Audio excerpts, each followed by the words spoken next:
將臨期靈修默想資料係由基督教香港崇真會培訓部提供，日期2025年12月1日，第2天，主題醒悟，題目醒覺自己的價值觀不對勁。經文詩篇73篇4至12節，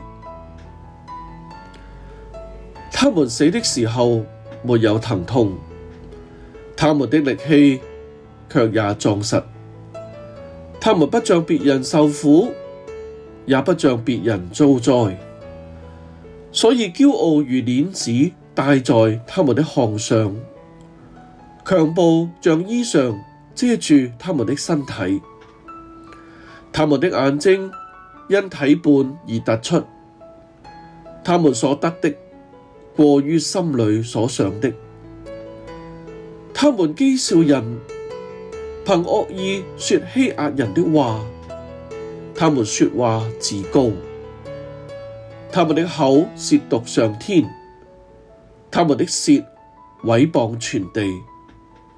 所以上帝的民歸到這裡，喝盡了滿杯的苦水。他們說：上帝怎能曉得？至高者豈有知識呢？看啊，這就是惡人。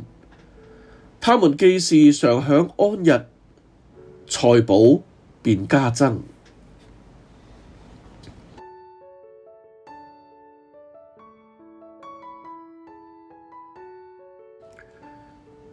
有一位退休嘅教牧同工，喺佢年輕嘅時候信主，之後奉獻讀神學。喺嗰陣時，佢已經遭受到家人強烈嘅反對同埋壓力，因為佢嘅家庭背景係傳統信仰嘅，同埋佢哋係做漁民嘅。相對一般嘅香港人呢，佢思想更為保守。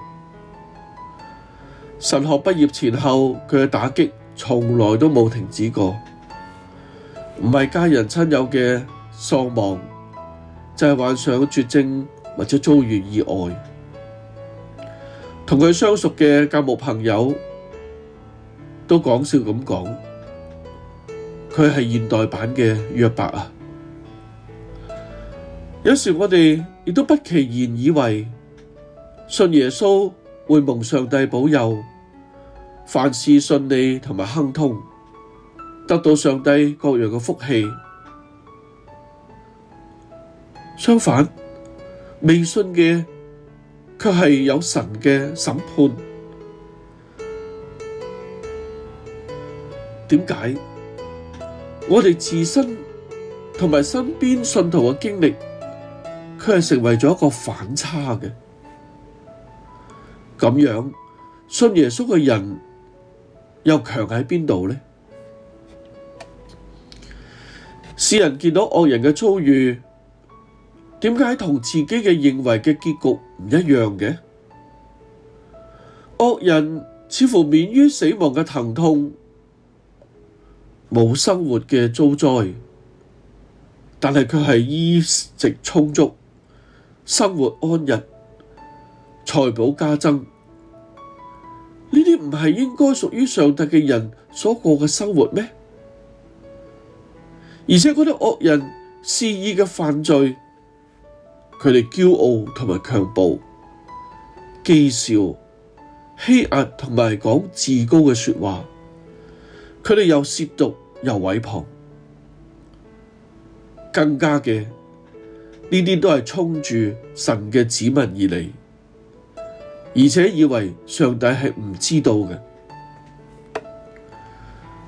當我哋見到惡人嘅表現，我哋心裏邊感到憤怒嘅時候，不妨問問自己，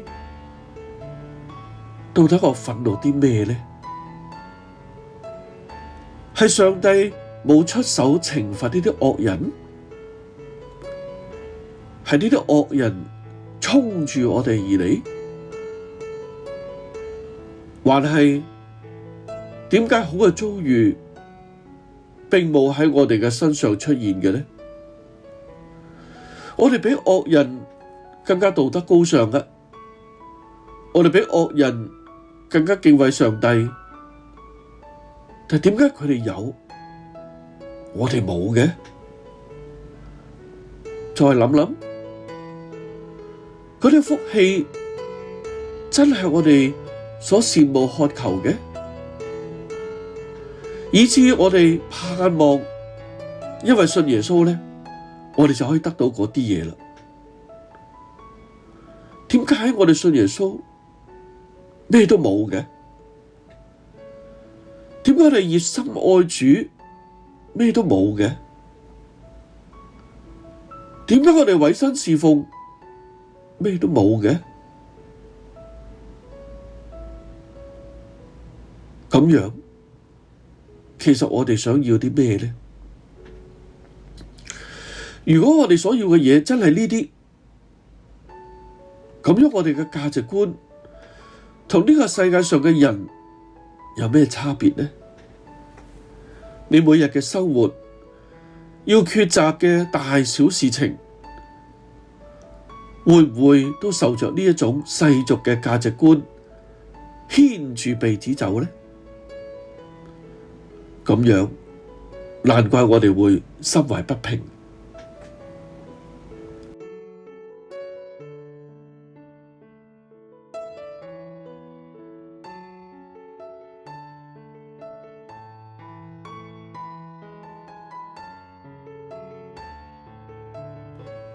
默想，你嘅價值觀同世人嘅價值觀有咩差別呢？你有冇羨慕或者渴求世俗呢種嘅福氣啊？